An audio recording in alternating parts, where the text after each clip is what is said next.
Muy buenas tardes. Nuevamente bienvenidos a nuestro programa Cercanamente a tu Salud Mental, un espacio de la Alcaldía Municipal para todos ustedes, para que podamos hablar de salud mental y obtener así mayores beneficios. Hoy nos encontramos con un invitado muy especial. Nos encontramos con el doctor Samuel Zuleta. Él es psicólogo, magíster y especialista en drogas. Hoy, 26 de junio, vamos a hablar de lo que hoy se conmemora. Hoy, 26 de junio, se celebra el Día Internacional de la Lucha contra el Uso Indebido y el Tráfico Ilícito de Drogas.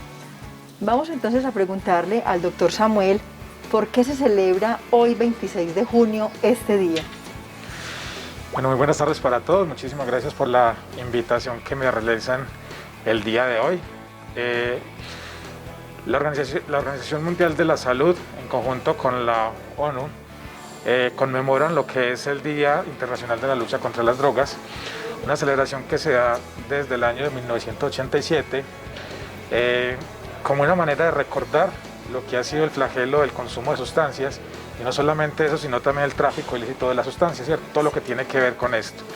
Es una fecha para reflexionar y para que cada una desde la experiencia propia de las casas entendamos que detrás del consumo de sustancias pues siempre vamos a encontrar problemas, dificultades, y especialmente todo lo que tiene que ver con el tráfico, todo el conflicto armado que se genera alrededor de este. Entonces es para hacer un llamado de conciencia y entender la importancia de hacer prevención desde la casa y mucho más a nivel nacional. Muy bien. Hablamos entonces, doctor Samuel, de lo importante que es en la familia manejar los factores protectores, mantener unas buenas relaciones con todos los miembros del hogar.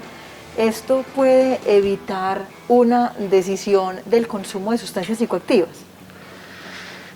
Mire, son muchas las investigaciones que se han realizado para lograr entender qué hay detrás del tema de la drogodependencia. En su momento se dijo que era un asunto del entorno social, y entonces decíamos es que el problema es la sociedad y el problema es lo que está pasando alrededor. Sí. Luego se dijo es que es un asunto que se da en el núcleo familiar, ¿sí? La realidad es que no hay un solo origen, ¿cierto? Esto es un asunto multicausal, y por lo tanto uno a veces no puede encasillar y decir es que el problema es que viene de la familia o es que el problema viene de la sociedad, porque también hay un asunto que tiene que ver con asuntos epigenéticos y cómo entonces la influencia genética termina posibilitando, por ejemplo, que una persona se vuelva dependiente del consumo de sustancias. Hay que aclarar algo, es que si bien muchas personas en algún momento consumen drogas por uso recreativo, hay que entender que no todas las personas se quedan allí. Y la pregunta que se hace la ciencia es por qué algunas personas que probaron, ¿sí? se quedan allí, ¿cierto? Y estadísticamente, de cada 10 personas que prueban el consumo, que prueban la sustancia, una termina teniendo un consumo problemático. ¿Qué pasa tras de esa persona? Claro, entonces empezamos a encontrar asuntos genéticos, asuntos sociales, pero también hay asuntos, como usted lo dice, que tienen que ver con el entorno familiar.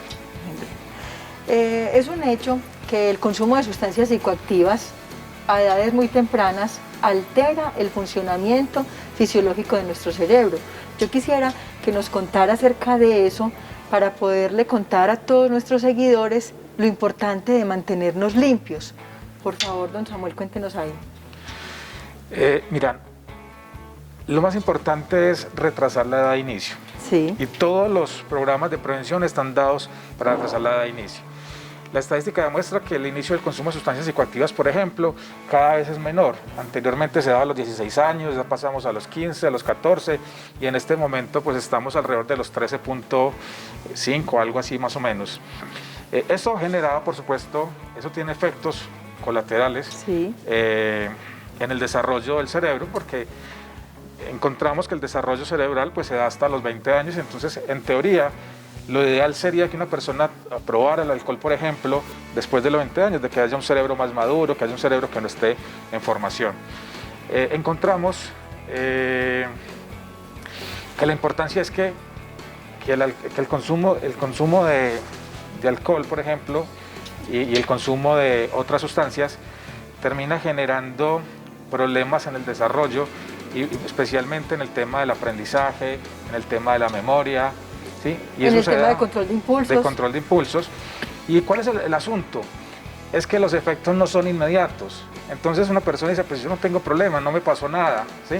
Pero los efectos se empiezan a encontrar a mediano y largo plazo, ¿sí? Cuando ya esa persona se convierte en un adulto y cuando ya encontramos que hay dificultades en el vínculo, cuando hay dificultades en el desarrollo cerebral de esa persona.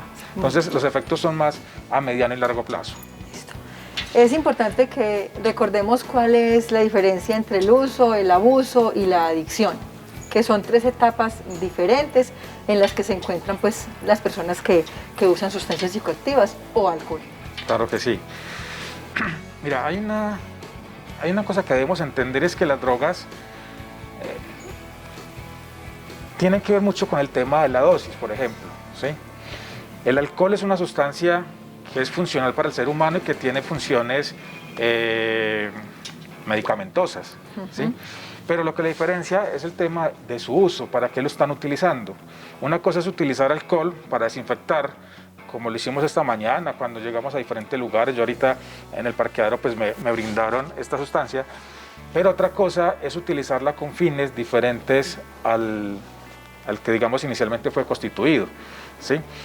Como es el caso del alcohol, por ejemplo. Sí. Que son sustancias, aparecen las benzodiazepinas, que son los medicamentos de uso psiquiátrico, ¿sí? Pero que su uso termina teniendo otra connotación y que la terminan utilizando con fines completamente diferentes. Personas que no necesitan este medicamento lo usan. Y que con por supuesto fines. tiene pues otros efectos diferentes, ¿sí? Entonces, el uso pues está ligado a cuál es la funcionalidad que le damos a la sustancia. Pues en este caso al alcohol, en este caso a las benzodiazepinas, que son sustancias que tienen ciertos fines medicamentosos, ¿sí? Mientras que el abuso pues está ligado a cómo yo termino abusando de una sustancia y generando un conflicto al interior de, digamos, del contexto donde se mueve, ¿sí? Llámese familiar, laboral, académico. Familiar. El 57%, por ejemplo, de las personas que han fallecido en accidentes laborales estaban bajo la influencia del alcohol y otras sustancias, ¿cierto? Entonces, más de la mitad de las personas que han muerto trabajando en Colombia han terminado, cuando se hace la autopsia, pues terminan mostrando que había algún tipo de sustancia o alcohol en el organismo. Entonces, ¿cómo yo termino abusando? Porque siempre tenemos la idea de que es que conmigo no se van a dar cuenta, de que yo sí lo sé manejar, de que yo lo controlo, que yo lo manejo, ¿cierto? Y en el tema de la dependencia, que por supuesto son más pocas personas las que llegan al tema de la dependencia, sí. Es que es una persona que ya genera un síndrome de abstinencia y que por supuesto genera tolerancia, y al generar tolerancia pues lo que hace es que necesita tener mayor ingesta de la sustancia para volver a sentir los mismos síntomas que se sintieron en un comienzo, ¿sí? Y ahí es un asunto donde empieza la compulsión a la repetición y donde termina un asunto generado por la dependencia que lo que genera ya es el problema social. Un ¿sí? displacer, una disconformidad.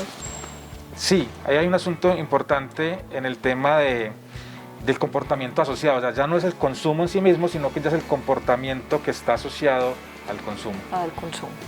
Generalmente las personas abusan de las sustancias después de determinado tiempo, o eso no se mide con tiempo, eso no se mide con dosis. ¿Cómo puede una persona saber que del abuso ya pasó a la adicción?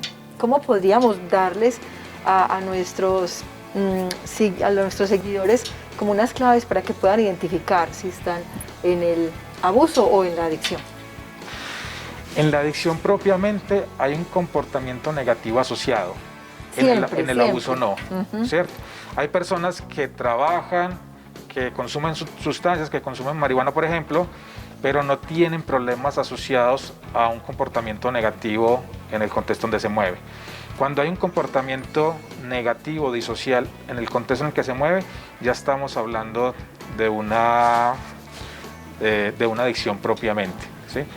Entonces tiene que ver con el comportamiento asociado al consumo de la sustancia. Listo, entonces hablemos puntualmente. Un ejemplo, un comportamiento asociado a la sustancia es, por ejemplo, la irritabilidad. Cada que a esta persona le contradicen algo, la persona explota, la persona se enoja, la persona levanta la mesa, la persona es agresiva. Ese puede ser un comportamiento disocial.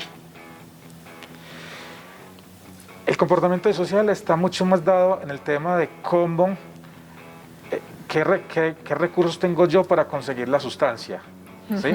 Entonces, lo más recurrente es empezar a robar esos 1.000 pesitos de la de vuelta, esos 1.000 pesitos que dejó la mamá en algún lugar, ya en estados más avanzados, entonces va el anillito que estaba por ahí, el televisor, va y empeña un lugar, empeña otro tipo de cosas, ¿sí? Por supuesto que también está el tema de personal, ¿cierto? Como tú lo acabas de nombrar, y esa irritabilidad, pero está mucho más asociado al comportamiento para el consumo de la sustancia. Listo, muchísimas gracias. Bueno, les agradecemos mucho por habernos seguido en este espacio.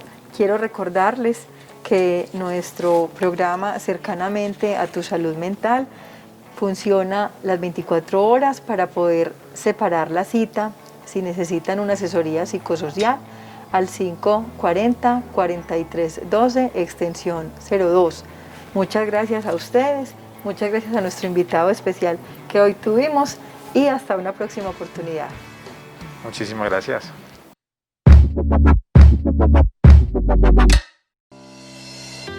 Administración Municipal más cerca, más oportunidades. John Freddy Quintero, alcalde, 2020-2023.